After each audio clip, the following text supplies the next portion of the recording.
दोस्तों, इस दुनिया में कोई भी ऐसा व्यक्ति नहीं है जिस व्यक्ति के पास छोटी मोटी परेशानी ना हो। लेकिन कुछ व्यक्ति ऐसे होते हैं कि अपनी परेशानी को दूर करने के लिए वह जल्दबाजी में गलत फैसला ले लेते हैं, जिसकी वजह से उनका हंसता खेलता परिवार तक तबाह हो जाता। आज की घटना में सेम कुछ ऐसे ही होता है। एक महिला होती है, अपने पति के पीठ पीछे ऐसा खेल खेल देती है कि जिसकी वजह से वह महिला ही इस दुनिया को छोड़कर बड़े बेरहम तरीके से चली जाती है। उसके अपने बच्चे हमेशा हमेशा के लिए एक माँ के बगैर ज़िंदगी जीने के लिए मजबूर हो जाते हैं। लेकिन जब लोगों के सामने सच्चाई निकल के आती है, इसे सुनने के बाद लोगों का कलेजा तक दहल से जाता है। आखिर क्या था इस घटना में, इस घटना में क्या हुआ, इस घटना की आप पूरी तह तक सच्चाई जानने के लिए इस वीडियो को आप लास्ट तक ज़रूर देखिएगा।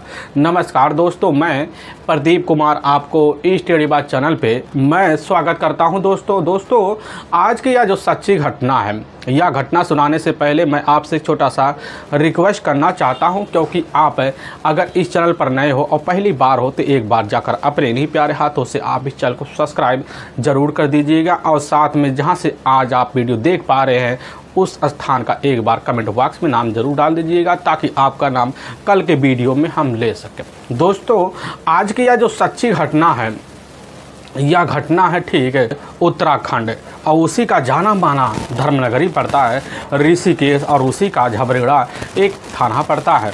मैं बात कर रहा हूँ अब 17 मार्च साल 2021 का ही।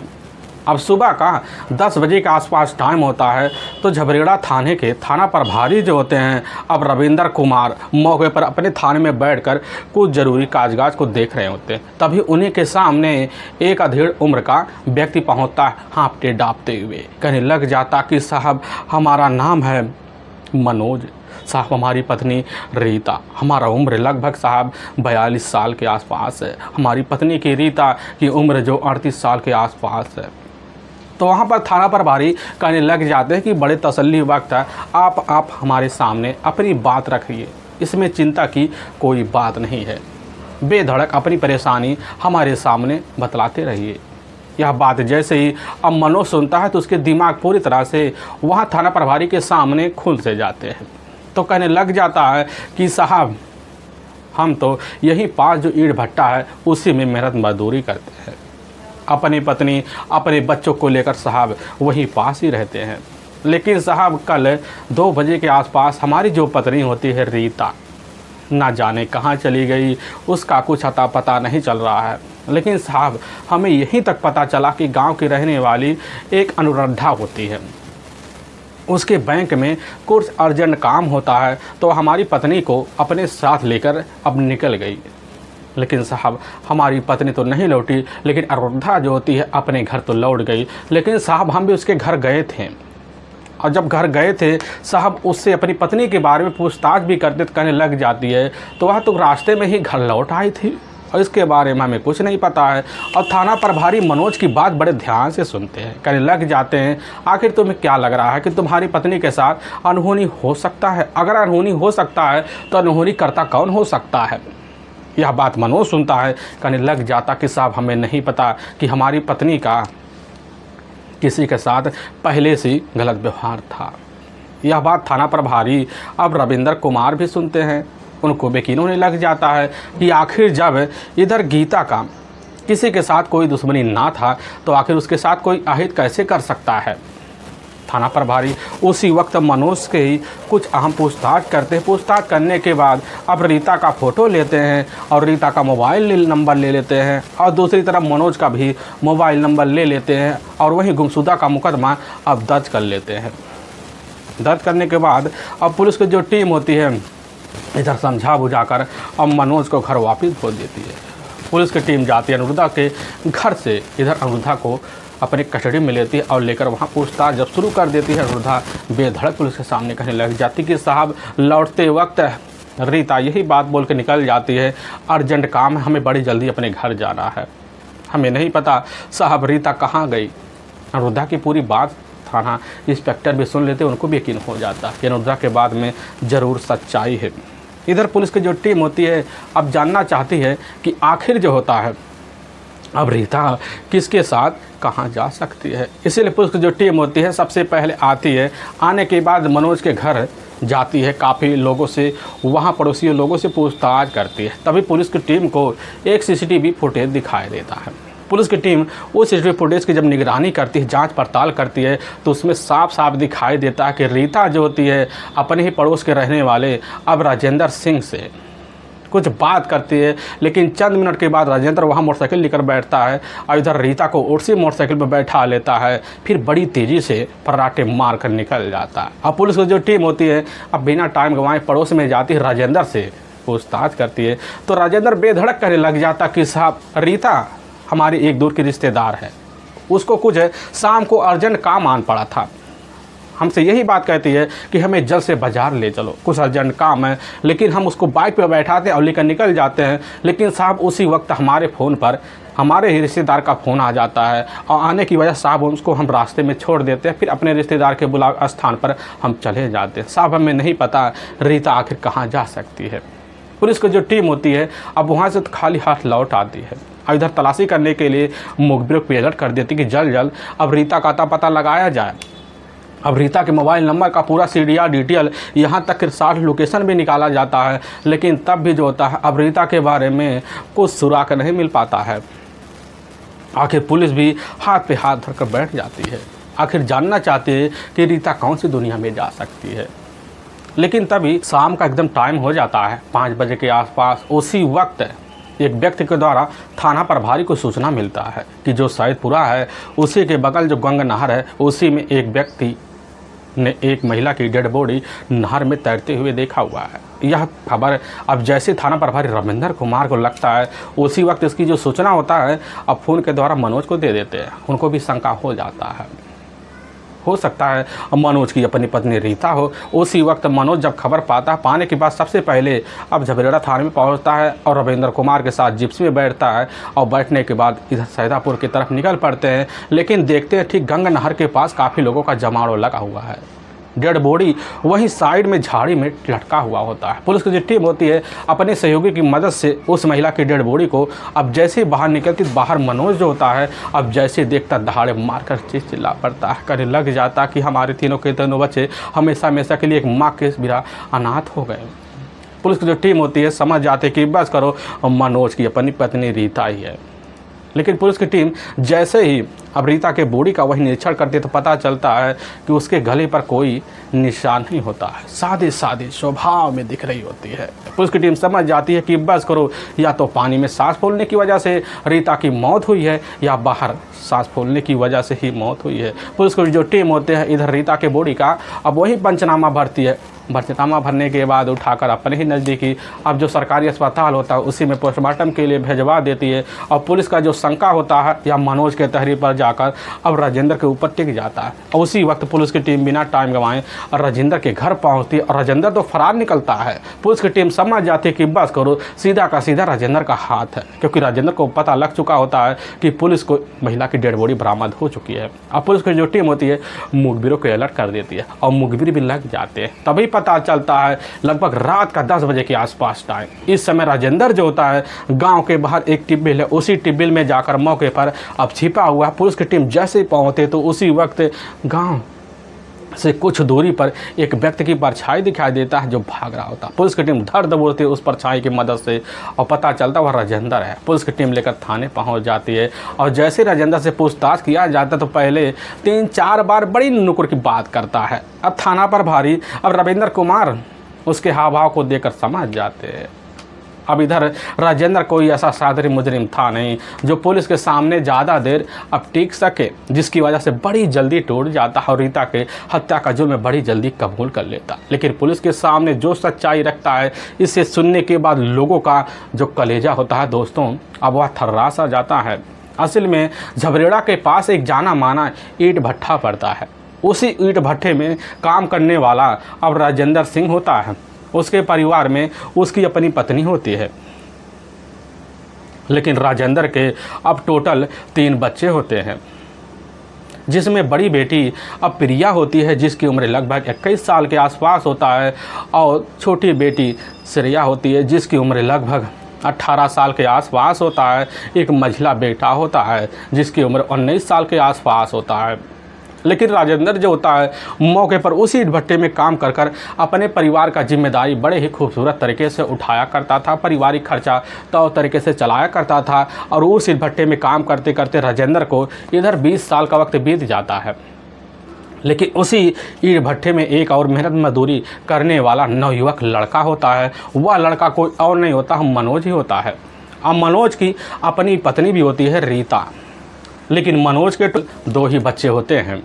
लेकिन मनोज के परिवार में रीता और दोनों बच्चे इतने खुशी तरीके से अपनी ज़िंदगी निकालते हैं, उनकी ज़िंदगी का कोई उन्हें चिंता तक नहीं पड़ता।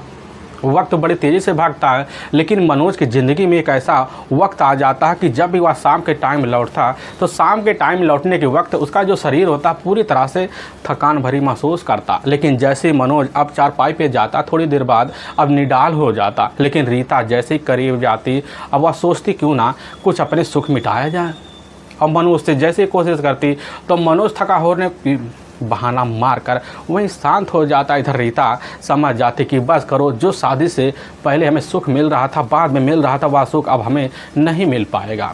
क्योंकि लगभग 12 साल का वक्त तो बीत जाता है। लेकिन इसी बीच रीता दोबारा रिश्ते की उम्मीद रख बैठती है। उसकी नज़र में अब यह दोबारा कोशिश हो जाता कि हमें कोई ना कोई और रास्ता निकालना पड़ेगा। अब इधर मनोज और इधर राजेंद्र दोनों ही करीबी दोस्त होने के नाते जो होता है दोनों का एक दूसरे के घर आना जाना होता है। तभी एक दिन जैसे शाम का टाइम होता है तो उसी वक्त खुद इधर मनोज राजेंद्र को लेकर अपने घर पहुंचता है। एक बढ़िया सा पकवान इधर रीता बनाती है। लेकिन पकवान के साथ जो होता है इनका कुछ अपने पैक भी होते हैं जिसे पार्टी के तौर पर वहीं पेश करते हैं। लेकिन थोड़ी देर बाद अब राजेंद्र मनोज को नशे में बेसुध कर देता है। लेकिन राजेंद्र की नज़र जैसे ही अब रीता पर पड़ती है तो वहीं खूबसूरती देखकर राजेंद्र इस तरह दीवाना हो जाता है। नवा सोच पाता कि हमारे टोटल 3 बच्चे भी, हमारी अपनी पत्नी भी, हमारा एक अपना खुशी परिवार भी है। और इधर ना सोच पाता है कि रीता भी 2 बच्चों की माँ है। सारे रिश्तों को ताक पे रखते हुए अपनी नज़रें जो होता एकाएक अब रीता के ऊपर राजेंद्र गड़ा बैठता है। लेकिन रीता की जो नज़र होती है जैसे ही राजेंद्र के ऊपर पड़ती है पहली नज़र में भांप जाती है कि अब राजेंद्र चाहता क्या है। क्योंकि रीता की अपनी ज़रूरत होती है। उसी ज़रूरत के हिसाब से अब रीता भी कुछ वहीं फोकस करना इधर राजेंद्र के ऊपर शुरू कर देती है। और वहीं थोड़ी बहुत भाभी देवर का रिश्ता बनता, फिर वहीं से टिटोले चलते हैं। लेकिन चंद मिनट के बाद वहाँ से अब राजेंद्र तो चला जाता है। लेकिन राजेंद्र का अब रोज़ जो होता है अब इधर मनोज के गैर मौजूदगी में आना जाना बन जाता है। आने जाने की वजह से बड़ी जल्दी जो होती है रीता फोकस मानना राजेंद्र के ऊपर शुरू कर देती है। लेकिन वह वक्त आ भी जाता है। जैसे ही दोपहर का टाइम होता है तो उसी वक्त राजेंद्र को पता चलता है कि इस समय मनोज जो होता बाहर ईंट की पठाई कर रहा है तो घर में सिर्फ उसकी पत्नी हो सकती है। और वह भी अपना काम छोड़ देता है और जाता है ठीक उसी कमरे पर पहुंच जाता है जहां पर इधर मनोज अपनी पत्नी रीता के साथ रहता था। और राजेंद्र घर के अंदर जब जाता है तो पता चलता रीता जो होती है पूरी तरह से नहा धोकर एक ही कपड़े में वहीं चारपाई पर अपने बाल संवार रही होती है। और राजेंद्र घर के अंदर जाता है। जैसे रीता की नज़र राजेंद्र के ऊपर पहुंचती है तो राजेंद्र को देखकर रीता के चेहरे पर मुस्कुराहट आ जाती है। और मुस्कुराहट को राजेंद्र समझ जाता है। लेकिन दोनों की आंखों में ऐसी हलचल मच जाती है। उसी हलचल को अब रीता भी समझ जाती, राजेंद्र भी समझ जाता। फिर राजेंद्र को इशारा मारकर अपने ही कमरे में अपने पति के ही बेड पर इधर जाकर अपने ही करीबी पति के दोस्त राजेंद्र के साथ अनैतिक संबंध बना लेती है। और संबंध का जो सिलसिला होता है अब दोस्तों बेधड़क चलने लग जाता है। अब यह चलते चलते इनकी ज़िंदगी का चोरी छुपे 7 साल का वक्त निकल जाता है। लेकिन ना इधर मनोज को पता चलता है, ना मनोज के अपने माता पिता को पता चलता है कि दुनिया बेखबर है। ये अपनी ज़िंदगी बेधड़क तरीके से जीने लग जाते हैं। लेकिन इसी बीच मनोज को आभास हो जाता है कि जब भी हम अपने घर पर पहुंचते तो पता चलता कि हमारी पत्नी के जो चेहरे हैं मुस्कुराहट वह कुछ और बयां कर रहे हैं। उसका कारण भी जान लेता है कि बस करो हमारी पत्नी का करीबी जो रिश्ता है हमारे ही दोस्त अब राजेंद्र के साथ बन चुका है। जिसकी वजह से अब सच्चाई पीछे पड़ जाता है कि क्या कारण है। और तभी एक दिन जैसे दोपहर का टाइम होता है उसी वक्त पता चलता कि न राजेंद्र दिखाई दे रहा है ना हमारी पत्नी रीता दिखाई दे रही है।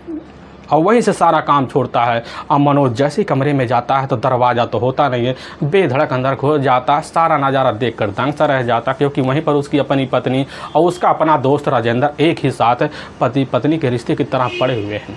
लेकिन वहाँ से तो राजेंद्र 9 तो 11 हो जाता है, लेकिन अपनी पत्नी को जब पाता है तो बेरहम तरीके से पिटाई कर देता और उसी दिन से जो होता है अब राजेंद्र के साथ उठना बैठना तक मना करवा देता है। लेकिन इधर 4 दिन माजरा शांत रहता है।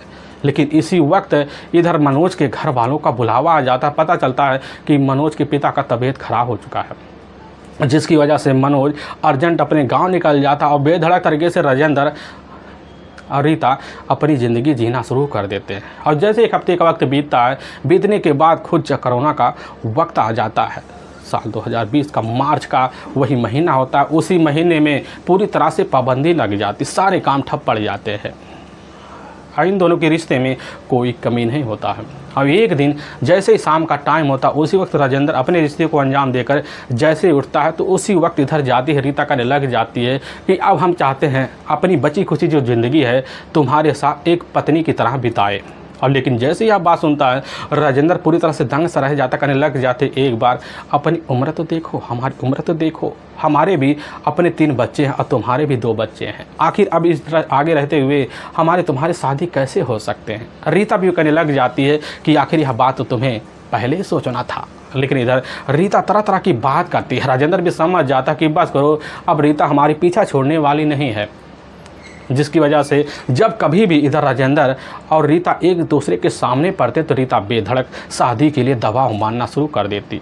और राजेंद्र भी तरह तरह की बातें समझाते बुझाते बातों को टाल दिया करता था। लेकिन इधर रीता भी समझ जाते कि बस करो, राजेंद्र हमारे साथ अपनी ज़िंदगी का भरपूर फ़ायदा उठे खिलौना खेल गया है। लेकिन रीता भी चाहती थी कि हम चाहे जैसे उस शादी तो करके ही रहेंगे। लेकिन इसी बीच जो होता है राजेंद्र की अपनी जो बड़ी बेटी होती है प्रिया, अब प्रिया की मौके पर शादी के लिए रिश्ते आने शुरू हो जाते हैं। अब इसकी खबर रीता को लग जाता और जैसे पाती भन्ना जाती, कहने लग जाती है कि हमारी तो शादी जो होता है राजेंद्र से हो नहीं है रही है। और इधर राजेंद्र अपनी बेटी की शादी कराने के लिए पूरी तैयारी कर रहा है। अब हम उसके खुशियों को पूरी तरह से तहस महस कर देंगे। यही बात सोच साच कर अब इधर रीता जो होती पहुँच जाती है जहाँ इधर प्रिया की शादी तय हो रही थी। और वहाँ पहुँचकर उनके कानों में खबर डाल देते कि रीता की प्रिया जो होती है एक नादान लड़की है, मंदबुद्धि है, इस तरह की बातें डालती है, जिसकी वजह से प्रिया का रिश्ता टूट जाता। ऐसे 4 जगह रिश्ता जो होता है जब टूटता है तो इसकी खबर जाकर राजेंद्र को लग जाता। और राजेंद्र को जब लगता है तो उसी समय समझ जाता कि बस करो, अब रीता को हमें कोई बड़ा सबक सिखाना पड़ेगा। और इसके लिए राजेंद्र अपने ही घर में खड़ा खड़ा एक बहुत ही बड़ा खतरनाक प्लान बना लेता है। और तभी ठीक 28 फरवरी साल 2021 का ही पूरे भारत में रविदास जयंती होता है। लोग रविदास जयंती मना रहे होते हैं। और शाम के टाइम जो होता है इधर प्रिया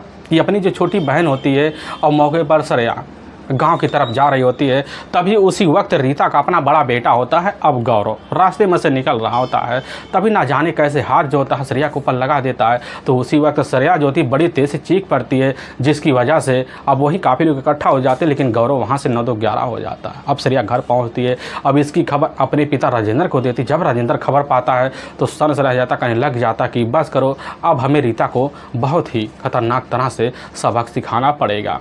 और उसी समय खतरनाक प्लान के तहत अपने काम को अंजाम देने के लिए हमेशा हमेशा के लिए लग भी जाता है। और तभी ठीक है इधर जैसे ही अब 16 मार्च अब साल 2021 का ही अब वही लगभग 2 बजे के आसपास का टाइम होता है।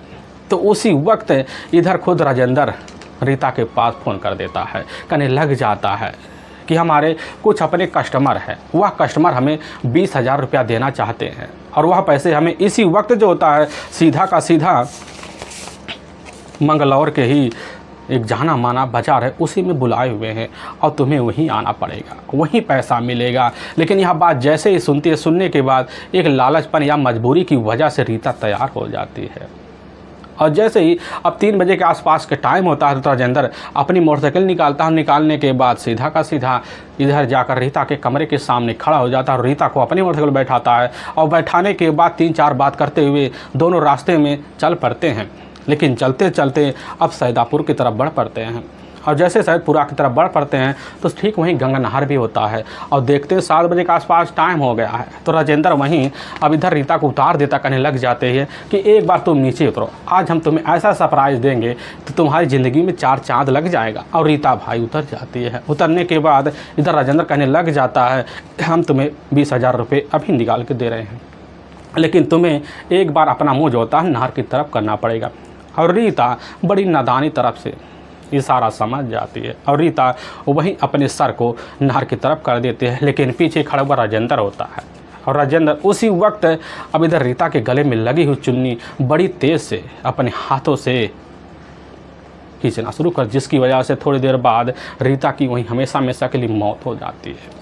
बॉडी को लेने के बाद उसी नहर में तौ तरीके से डंप कर देता है और मोबाइल और साथ में चुन्नी वहाँ से अलग कर दूसरी तरफ झाड़ी में छुपा देता है। फिर वहाँ से बड़ी तेज़ी से अपनी बाइक लेकर फरार हो जाता है। बस समझ जाता है कि आगे अपनी जो दुनिया है अब बड़ी खूबसूरत तरीके से अपनी पत्नी अपने बच्चों के साथ अब बीतेगी। लेकिन एक गलती जो होता है राजेंद्र के लिए मुसीबतों का पहाड़ बन जाता है। सीसीटीवी फुटेज में एक साथ रीता और राजेंद्र का दिखना, लेकिन वाकई में दोस्तों पुलिस के सामने अब जब यह सच्चाई निकल के आती है, सुनने के बाद लोगों के कलेजे तक हिल से जाते हैं। पुलिस की जो टीम होती है राजेंद्र को अपने कस्टडी में लेती है, लेने के बाद ले जाती है वहाँ के न्यायालय में डालती है और न्यायालय में राजेंद्र के ऊपर काफ़ी गंभीर मुकदमा दर्ज करके ले जाकर हमेशा हमेशा के लिए जेल के सलाखों के पीछे डाल देते हैं। लेकिन दूसरी तरफ जैसे ही मनोज को एक एक बात की जानकारी मिलती है तो वह भी ना सोच पाता ना कुछ समझ पाता, क्योंकि उसके अपने 2 बच्चे होते हैं, हमेशा हमेशा के लिए एक माँ के बगैर ज़िंदगी जीने के लिए मजबूर हो जाते हैं। लेकिन पुलिस की जो टीम होती है इधर सच्चाई को बड़े ही सहज तरीके से लाती है। दोस्तों हम इस घटना का सुनाने का जो उद्देश्य है किसी के दिल को ठेस पहुंचाना नहीं, बल्कि आपको यह बताना है कि आप जहां भी रहें आप सावधान और सतर्क जरूर रहें। दोस्तों हमारे कुछ ऐसे व्यूअर जो हमारे वीडियो को लगातार वॉच कर रहे हैं, जिसमें दीपक कुमार ठाकुर मध्य प्रदेश उज्जैन के ही और राजकुमार वर्मा उत्तर प्रदेश आजमगढ़ ज़िले के ही और इधर रामनिहोर वर्मा जो उत्तर प्रदेश गाजियाबाद के रहने वाले हैं और इधर टिम्की पानी जो महाराष्ट्र शहर के रहने वाले। दोस्तों फिर मिलेंगे एक नई वीडियो के साथ, तब तक के लिए जय हिंद और जय भारत।